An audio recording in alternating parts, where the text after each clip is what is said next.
The hallway hummed with the lively chaos only the first day of school could bring, part excitement, part disorder.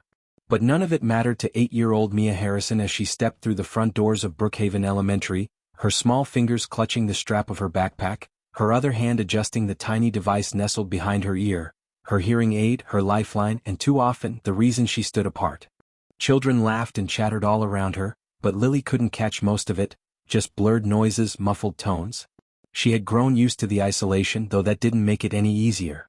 Her green eyes flicked from one unfamiliar face to another, searching for safety, for kindness, but finding only sideways glances and stifled whispers. Jessica Carter stood near the locker, arms crossed, surrounded by two girls who seemed to laugh just a second too loudly. Jessica was tall for her age, confident, and unmistakably in charge. Her gaze locked onto Lily's hearing aid almost immediately, her lips curving into a smirk that carried too much cruelty for a fourth grader. Lily tried to pass unnoticed, heading to the cafeteria where her grandfather had packed her favorite lunch in a neat purple bento box. Sandwiches cut into star shapes and a tiny note that read, "You're strong. Love, Grandpa." She hadn't even opened the lid when Jessica's hand swept across the table, knocking it to the ground.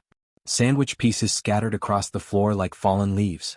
A stunned silence followed, and Lily stood frozen, her hands trembling as tears welled up.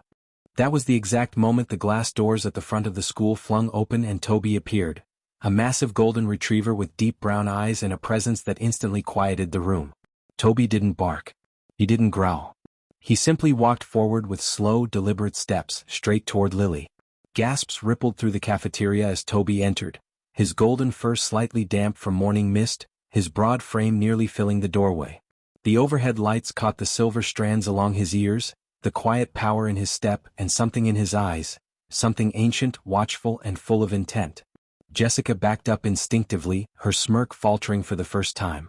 Her friends clutched at her sleeves, suddenly unsure. Toby didn't bark or bare his teeth, he didn't need to. He stopped just in front of Lily, positioning his body sideways between her and the others, his tail still, his head slightly lowered, protective, unyielding. Lily blinked in disbelief, wiping her tears with the back of her sleeve. "Toby," she whispered. The golden retriever turned his head to look at her as if answering, "I'm here." From the hallway, a teacher hurried in, breath catching at the sight. "Whose dog is this?" she called out, half panicked, already reaching for her walkie-talkie. Lily took a breath and stepped forward. "He's mine," she said, her voice soft but steady. "His name is Toby. He's my service dog." It wasn't entirely true. Toby hadn't been officially registered. Not yet. But he was her protector, her companion, the last gift from her dad, Michael, before the accident took him away. Toby had never left Lily's side since. The room remained silent as Toby calmly nudged his nose against Lily's hand, ignoring the scattered lunch around them. The moment felt strangely sacred. One girl, one dog, and a whole cafeteria full of eyes suddenly seeing something different. Toby wasn't just a pet. He was her guardian. And today, for the first time, Lily wasn't alone. The buzz of excitement filled the school gymnasium as folding tables lined the walls, each one topped with colorful posters, bubbling volcano models, and solar system mobiles hanging by thread. The Willow Creek Elementary Science Fair had finally arrived, and for Lily Thompson, it meant everything. Her project stood proudly near the center. "Do dogs understand our emotions?" The display board was neatly arranged with hand-drawn charts, graphs of heart rate data, and photos of Toby responding to her emotions, nuzzling her when she cried, placing his head in her lap when she was anxious. Each interaction was tracked and recorded. It was more than a project, it was her truth. Jessica hovered near the snack table, watching with narrowed eyes. She hadn't spoken much to Lily since the cafeteria, but Lily could feel the stares, the heat of silent resentment. When a group of students stopped to admire her project and ask about Toby, Lily smiled shyly, pride blooming on her face. That's when it happened. While Lily stepped away to speak to a teacher about her presentation schedule, someone unseen ripped one of her graphs down the middle. Another board was smeared with juice, dripping slowly down onto Toby's printed photo. A soda can was overturned, soaking the paper beneath. Lily returned to find her table in ruins. She froze.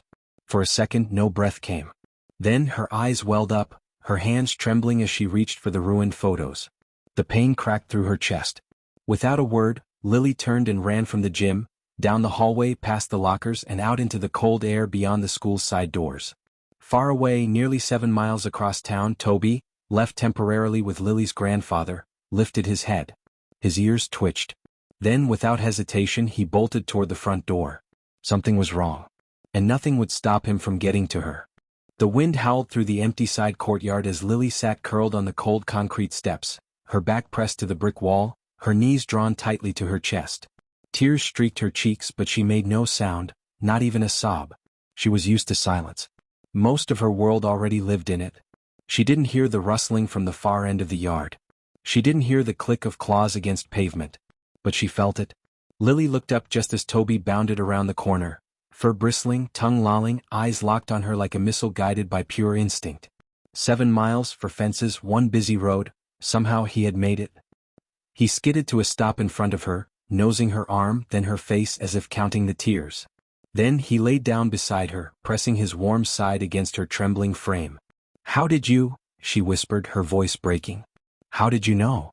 Inside the gym, the sudden arrival of a large golden retriever sent shrieks through the air. Teachers scrambled. Students stepped back in alarm. But Toby didn't care. He pushed through the crowd with quiet determination, ignoring the chaos around him until he stood in front of Lily's ruined project display. He sat down. Not in panic. Not in protest. But in protest of pain. In solidarity. Mrs. Wallace, the science teacher, approached cautiously.